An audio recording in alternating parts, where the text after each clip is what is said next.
Bonjour à tous, bienvenue dans ce nouvel épisode d'OVNI.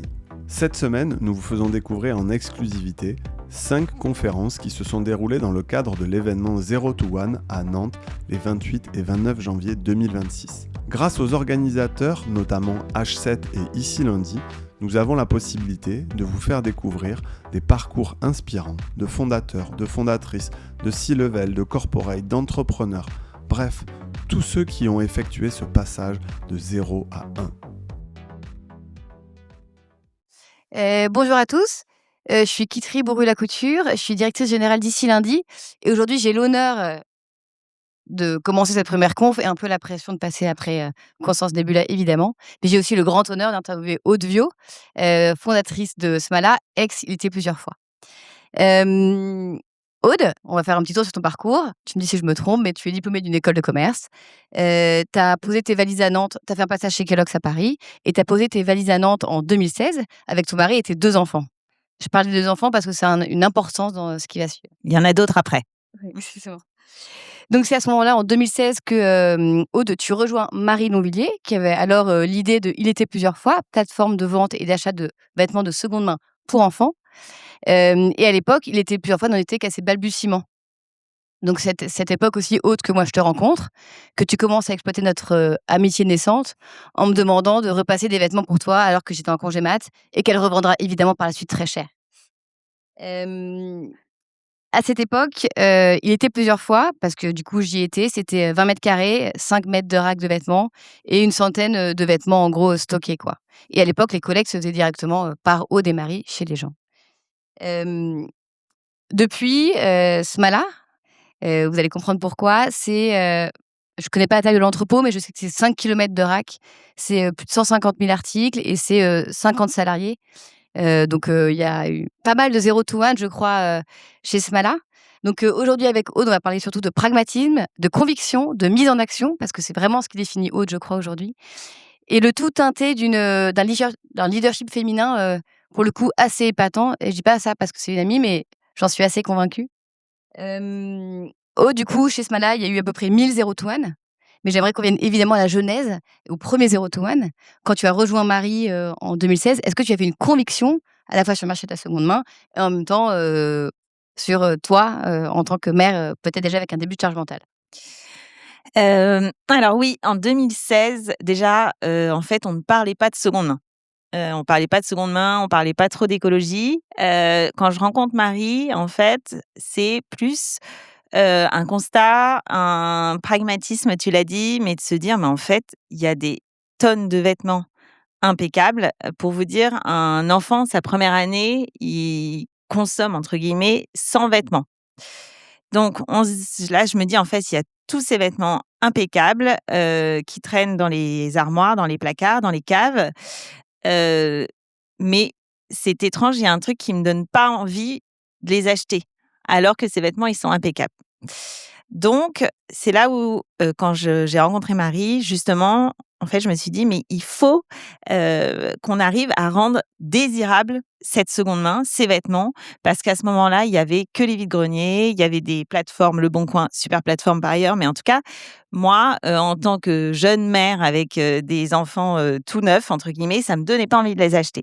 Et donc on s'est, dit: «Il faut à la fois rendre désirable, presque comme le neuf, l'expérience et le produit, le revaloriser et aussi, décliner en fait cette désirabilité sur toute l'expérience, à la fois d'achat et de revente et donc de simplifier, d'apporter de la qualité, finalement, en se rapprochant vraiment des standards du neuf». OK, et donc c'est à ce moment-là que je crois que vous commencez à mettre en place ce service qui, pour le coup, très vite a ressemblé effectivement à de la seconde main premium. Mais comment vous gériez concrètement les opérations au début? Parce que pour le coup, à part, utiliser des copines, On en a utilisé pas mal. Ouais, en fait, la seconde main, ce qu'il faut savoir, donc c'est des références uniques. Donc aujourd'hui, on a en effet 150 000 produits. On traite, entre 2 et 3 000 produits par jour de produits uniques. Donc, il y a en fait, il y avait aucun modèle, logistique. En plus, on n'était pas du tout logisticienne, on n'y connaissait rien, pour se dire: «OK, comment concrètement, on fait la logistique de ce bazar?» Et donc on a construit finalement avec beaucoup de bon sens. On a dû faire des erreurs, toute cette chaîne logistique. Et ce qui est marrant à voir, c'est qu'aujourd'hui, même en ayant grandi, en fait, le chemin du vêtement reste le même, les outils ont évolué, mais vraiment le fond reste le même. Et donc au départ, en fait, on faisait tout nous-mêmes. Je pense que franchement, je me rappelle plus très bien, mais je pense qu'au moins 2 ou 3 ans, on faisait nous-mêmes, on repassait, on triait, on allait faire nos collectes. Ça a été très, très long, Est-ce que tu peux cette nous dire, période-là. très rapidement, parce que je pense que la prouesse de Smala aujourd'hui, enfin de mon point de vue, c'est quand même cette prouesse logistique justement, Ouais. les différentes étapes du vêtement quand il arrive, enfin rapidement, mais de chez vous jusqu'à, chez Ouais. quelqu'un? Alors déjà, l'enjeu sur la seconde main, c'est le sourcing puisque en fait, c'est pas tout à fait comme le neuf, on n'appuie pas sur un bouton pour faire, produire des quantités. Donc il faut qu'on aille chercher ce sourcing. Ce sourcing, il nous vient des familles, il nous vient de nos partenariats B2B, avec les marques, je crois qu'on en reparlera après. Et donc tout arrive chez nous, dans notre entrepôt qui est à Carquefou, donc dans des cartons. Et là, le vêtement donc on a toute une chaîne logistique, le vêtement va être trié, le vêtement va être, repassé, le vêtement va être photographié, le vêtement va être mis en ligne. Tout ça donc avec, finalement notre propre, infrastructure, qui a, donc aujourd'hui on a une tech vraiment en propre justement pour gérer ces références uniques. Et pour vous donner, un ordre d'idée, je crois que quand en 2016, à 2, on était super contentes quand on mettait 100 vêtements par mois. Et voilà. Et aujourd'hui, je vous dis, on en traite, entre 2 et 3 000 Par mois? par jour. Par jour? OK, c'est bien ce qui me semblait. Hem, Concrètement ça, donc c'est les débuts, mais comment vous tenez au début? Parce que je sais que vous ne vous rémunériez pas, effectivement. Ça a été co je connais le point de bascule, mais est-ce que tu peux nous le raconter? Et je crois qu'il y a des concernés dans la salle. Ouais, alors c'est vrai qu'au départ, alors on a la chance, en France pour le coup de pouvoir être accompagné, financièrement quand on se lance, ça c'est super, c'est ce qui s'est passé pour nous, donc on pouvait être un petit peu patiente sur notre rémunération, mais ça a été très, très long dans notre cas. Et en effet, je dirais qu'il y a eu plusieurs points de bascule. Les points de bascule, ça arrive quand même souvent avec des rencontres et des financements. Le premier financement qu'on a eu, c'était un financement donc bancaire. Il faut savoir que à ce moment-là, OK, oh là, il y a 2 nanas, elles veulent monter un concept de seconde main pour enfants. On est en 2016-2017. Là, on était bien dans le cliché et il y avait pas grand monde qui nous suivait. Il y a une personne qui a été notre première, je dirais qui a fait qu'aujourd'hui, je pense qu'on serait pas là si elle n'était pas intervenue. C'est une personne qui était là tout à l'heure, qui s'appelle Catherine Laborde, qui s'est battue, mais comme une lionne pour qu'on ait notre premier emprunt. Et ça a marché. Donc ça, c'était la première brique avec laquelle, on a pu, investir un petit peu. Et puis après, on a rejoint, un startup studio qui s'appelle Imagination Machine, Qui est basé au Palace qui est aussi. basé, au Palace. Ce qui est drôle, c'est que en fait, quand Rob, est arrivé à Nantes, donc Rob, c'est le fondateur de ce startup studio, tout le monde nous dit: «Ah, faut que tu le rencontres, faut que tu le rencontres». Bon, OK, on va le rencontrer. Enfin, super, on va le rencontrer. Et puis, Rob nous avait fait une première proposition pour nous accompagner. Et là, on s'est dit: «Non, non, pas la peine. Non, franchement, pas la peine», humblement. Et puis finalement, 3 mois plus tard, on s'est dit: «Attends, il y a peut-être quelque chose à faire». Donc là, on est allé retoquer à sa porte et en septembre 2018, on a intégré, ce startup studio, Imagination Machine. Et en fait, Imagination Machine, ça nous a permis déjà, c'est, à Nantes, une caution, en fait, qui nous a vachement aidés à, heu, comment dire? À, crédibiliser notre projet. Nous, on avait un problème de crédibilité, de crédibiliser notre projet. Pourquoi? Je pense qu'il y avait plein de choses, pour être honnête. Je pense qu'il y avait le secteur, il y avait le fait qu'on était 2 femmes, il y a pas forcément de débat là-dessus, mais je pense que là-dessus, on avait beaucoup de mal. Rob, Imagination Machine avait investi chez nous, donc ça crédibilisait le projet. Et puis après, plus dans notre façon de faire, ce qui a été super avec Imagination Machine, c'est que, on avait pour nous, c'était comme un filet de sécurité. En fait, ça nous permettait d'oser, franchir des étapes en étant assurés que derrière, on n'était pas tout seul. Et donc en fait, alors c'est un filet de sécurité un peu virtuel, mais en fait, forcément, on osait, sauter, franchir les étapes, peut-être qu'on n'aurait pas franchi si Imagination Machine n'avait pas, été là à ce moment-là. OK, et je sais aussi que, à ce moment enfin, tu l'as dit aussi, en préparant l'interview, toi, tu es pas une militante, voilà. En revanche, tu es quelqu'un qui aime faire et tu es pas non plus une modeuse, même si tu es très bien Bah, attends, lookée, évidemment. gonflé quand même. Mais, c'est pas non plus, ce pourquoi tu es allée vers ce métier. Tu parles d'un vrai métier de logistique. Est-ce que tu pensais, toi, à un moment donné, arriver vers un tel métier logistique? Parce qu'au quotidien, ton métier, c'est de la logistique, en fait. Alors non, pas du tout, mais en effet, mon métier, il est clairement logistique, mais tu vois, enfin, je ferai pas de la j'ai quand même un vrai attrait pour le produit. Ça, c'est quand même, important. Donc non, je ne pensais pas du tout, mais surtout, je pensais pas qu'il fallait, quand on a à ce moment-là, en 2016-2017, qu'il fallait atteindre de tels volumes pour, y arriver. En fait et justement, c'est quand on a rencontré Imagination Machine où là, on parlait de centaines de milliers, de millions de vêtements, c'est là où je me suis dit: «Mais attends, en fait, il va falloir aller là pour y arriver». Ça me semblait, démesurément ambitieux, mais en fait, ça s'est construit au fur et à mesure et en effet, il avait pas tort puisque c'est un business où il y a les marges sont toutes petites puisque je vais pas rentrer dans les détails trop techniques, mais en fait, qu'on vende aujourd'hui un body à 4 € ou qu'on vende un manteau à 50 €, il y aura les mêmes opérations derrière. Donc en fait, on a un coût à absorber et chez l'enfant, il y a quand même beaucoup de body à 4 €. Ballot.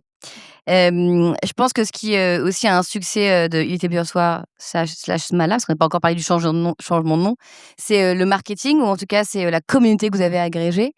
Tu peux nous parler de cette communauté qui est, comment dire? Réactive, sur, les réseaux sociaux. On parle de la mère de famille, en effet. Ouais, d'ailleurs, c'est un peu grâce à cette communauté qu'on s'est connus.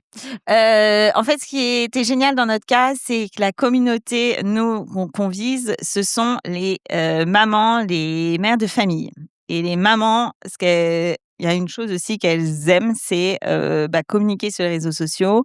Donc c'est une cible qu'on arrivait à toucher finalement assez facilement. Aussi, je pense que, il y avait un côté où une identification en tout cas, peut-être à nos vies à nous. Donc on a créé ces communautés, sur Facebook au démarrage, pas loin, puis sur Instagram, puis voilà et c'est vrai qu'on a aujourd'hui une très belle communauté qui nous sert au quotidien notre business et on continue vachement voilà, à travailler en ce sens. Et il y a un autre levier pour le coup, qui vous sert beaucoup, c'est les partenariats B2B. Est-ce que tu peux nous en parler un peu? Ouais, alors ça, c'est quand on parle de sourcing, donc aller chercher tous ces vêtements, OK, les parents, c'est super, mais on se dit: «OK, comment on va réussir à scaler le sourcing?» À ce moment-là, on a commencé à travailler la piste de partenariat B2B, c'est-à-dire de proposer nos services aux marques. Donc aujourd'hui, on gère la seconde main de, Jacadi, de Verbaudet, feu IKKS malheureusement, là, on s'apprête à signer un nouveau partenariat. Le principe, c'est que les clients, en fait, confient leurs articles déjà utilisés à ces marques. Ces marques, en fait, mais en fait, derrière ces marques, c'est Smala et donc on opère toute la chaîne logistique pour eux ça nous sert à la fois de sourcing, c'est-à-dire que ces produits vont être commercialisés sur notre site Smala, mais on va aussi développer des sites en marque blanche pour ces marques de seconde main. Donc pour eux, c'est, un service déjà qu'ils proposent à leurs clients, et c'est aussi une vitrine, une belle vitrine pour les marques en termes d'engagement. Je vois que le temps passe, mais il y a, 2 autres points de bascule hyper importants, chez Smala. Tu prends quelques paris quand même parfois, impressionnants. Je sais pas si je t'aurais suivi, mais tu as eu raison. Il y a 3 ans, tu décides de changer de nom. Ouais. Tu peux nous en parler, Ouais. Alors ce nom, il était plusieurs fois. Moi, je le traînais depuis le démarrage un peu comme un boulet. C'est pas un nom, c'est une espèce de phrase, en fait, dès qu'on graphiquement, on n'arrivait pas à le positionner. Tout le monde nous disait: «Ah, ah oui, c'est toi, il était une fois, il était 2 fois, il était un autre temps». Enfin bon, on avait tout, c'était l'enfer. Et puis, donc on a levé des fonds. Changer de nom, c'est un vrai pari, il faut le faire bien, ça demande du temps, des moyens et de bien le faire. En 2022, on a levé des fonds. Pour moi, ça a été une priorité de changer de nom, mais pas que de changer de nom, de changer aussi, bien sûr, la charte, mais aussi de changer le message, le positionnement qu'on avait. Donc, Il était plusieurs fois, on est passé à Smala, d'un univers très doux, très presque un peu précieux, on est passé à quelque chose de beaucoup plus actuel, beaucoup plus moderne, beaucoup plus dans la vraie vie des parents et dans laquelle, en tout cas, quelque chose qui me ressemblait peut-être davantage. J'étais plus alignée avec ce message, avec cette marque. Et ce qui est amusant, et on l'a fait aussi au moment de la rentrée, donc gros risque parce que pour nous la rentrée c'est le moment du pic d'activité, c'est vraiment le gros moment de l'année. Mais on s'est dit en fait, quitte à le faire, il faut le faire à un moment où il va y avoir du trafic, où les gens vont comprendre le message. Donc on a lancé Smala fin août 2022. Et là, clairement, on a vraiment vu un vrai changement. L'image, les partenariats, tout d'un coup, les marques nous contactaient pour faire des partenariats avec nous.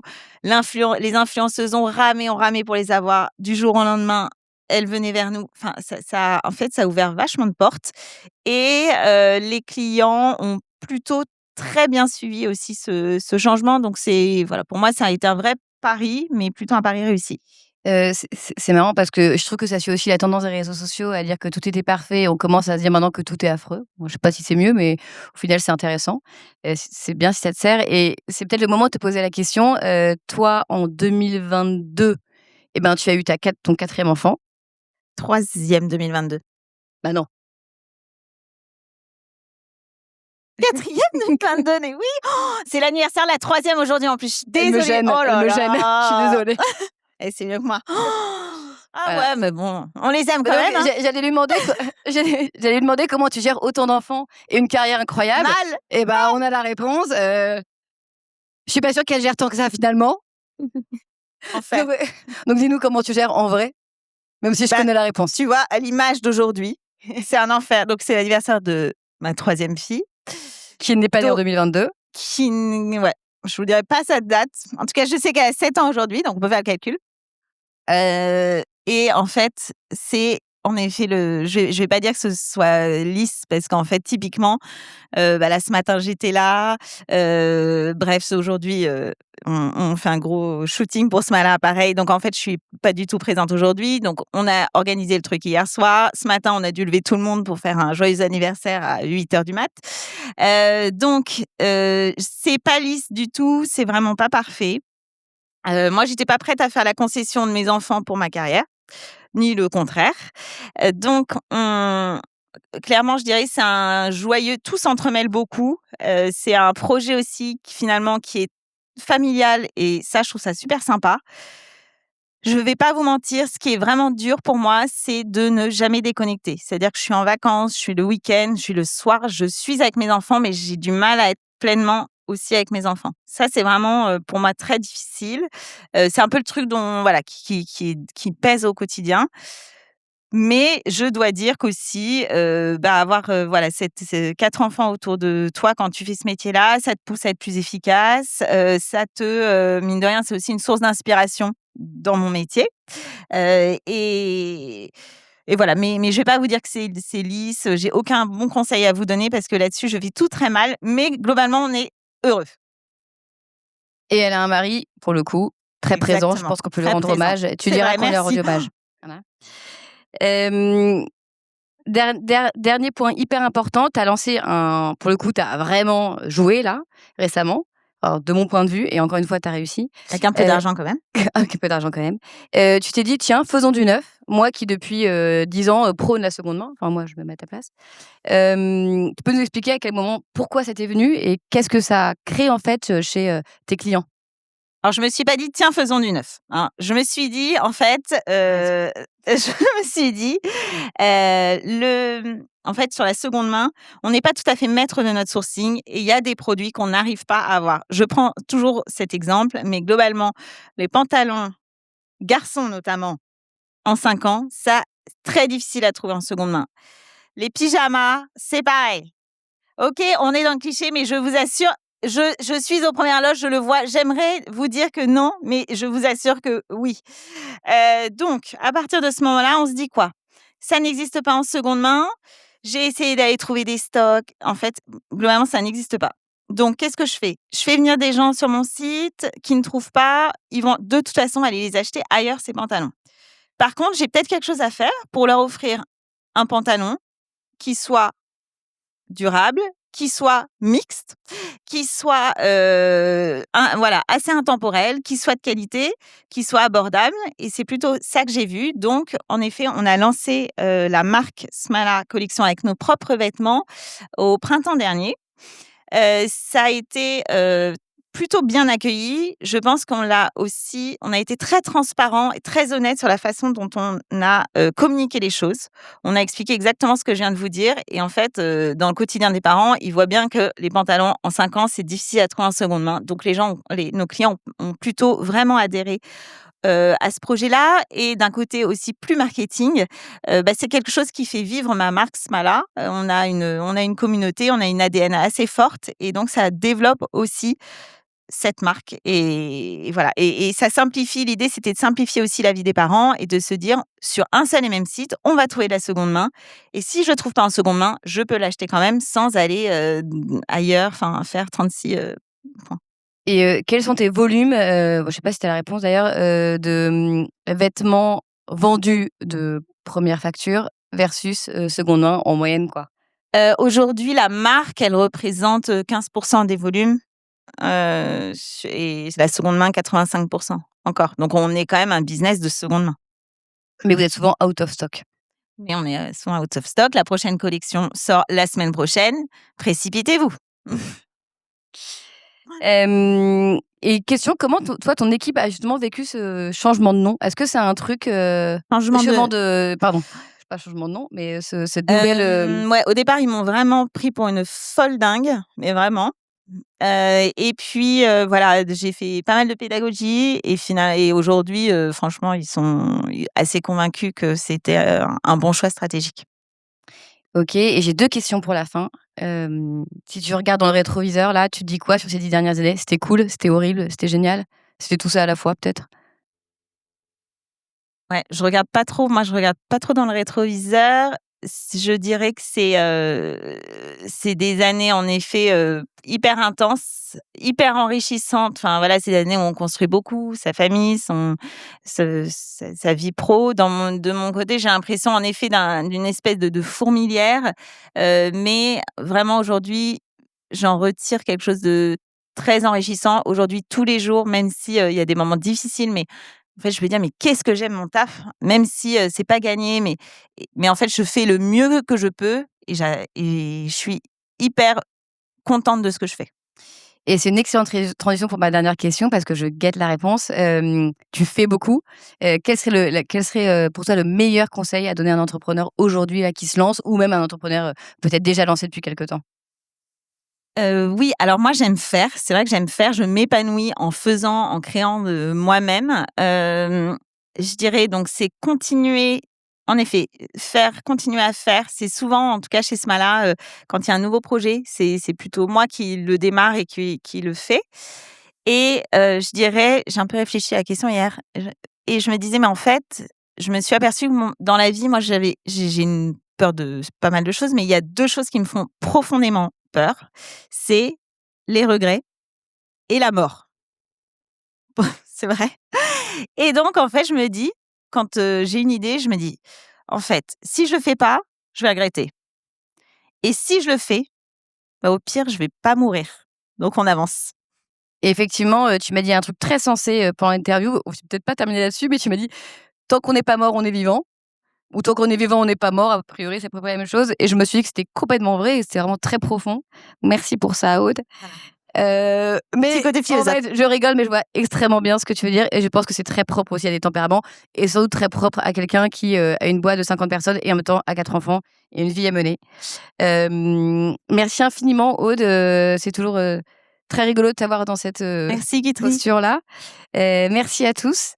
Je me permets d'annoncer la prochaine conf, avec,